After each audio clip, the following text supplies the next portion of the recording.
Magandang araw! Ang ibabahagi ko sa inyo ngayong araw ay ang ikatlong bahagi ng buod ng Ibong Adarna.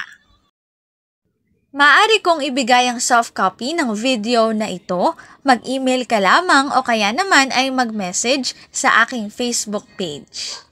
Ilalagay ko ang aking email sa gitnang bahagi ng video at ang Facebook page naman ay sa huling bahagi matatagpuan. Maraming salamat sa panonood!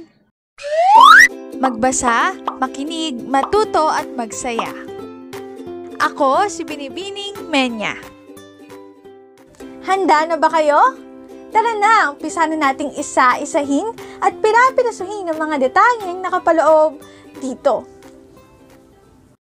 Katulad ng binanggit ko kanina, ang ibabahagi ko ngayong araw ay ang ikatlong bahagi ng buod ng Ibong Adarna.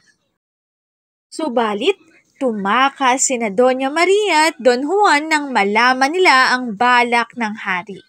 Nagtungo sila sa kaharian kung saan nagmula si Don Juan, ang kahariang Berbania. Iniwan ni Don Juan si Doña Maria sa isang kubo na malayong-malayo sa kanilang kaharian. Nalimutan ni Don Juan si Doña Maria nang dumating siya sa palasyo. Hindi kasi niya sinunod ang bilin ni Doña Maria na huwag makikipag-usap kahit kanino upang hindi tumalab ang ni Haring Salermo. Nagalit si Doña Maria nang mabalitaang ikakasal si Don Juan kay Doña Leonora. Dali-dali siyang nagpunta sa palasyo sakay ng isang magarang karwahe. Nakabihis si Doña Maria ng magarang damit na tulad ng isang emperatriz. Nagkaroon ng palabas si Doña Maria sa pamamagitan ng negrita at negrito sa loob ng isang prasko. Pagkatapos ng tugtog ng musiko ay magsasalita ang negrito. Inaalalahanan ng negrita ang negrito tungkol sa nakaraang buhay ni Don Juan kay Doña Maria. Nang negrita ang negrito kapag hindi naaalala ng negrito ang negrita. Ang ay si Don Juan. Sa ni Doña Maria ay ng prasko ng tubig upang pabahain at palalimin ang tubig sa palasyo.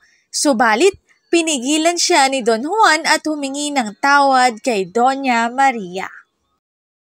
Ikinasal sina Doña Maria at Don Juan. Umuwi sila sa kaharian ni na Doña Maria. Silang mag-asawa ang namahala sa kaharian nang malaman nilang na ang amang hari ni Doña Maria. Ikinasal si Don Pedro kay Doña Leonora. Ang mag-asawang Don Diego at Doña Juana ay naging maligaya rin sa kaharian. Narito ang aking sanggunian ng mga impormasyong nakatala sa bawat slides. Kung interesado kayo na magbasa pa, maaari niyong bisitahin ang website na ito. Ikatlo at huling bahagi ng buod ng Ibong Adarna. Dito na nagtatapos ang aking pagbabahagi. Sana ay marami kayong natutuhan. Muli, magbasa, makinig, matuto at magsaya. Ako si Binibining Menya. Paalam!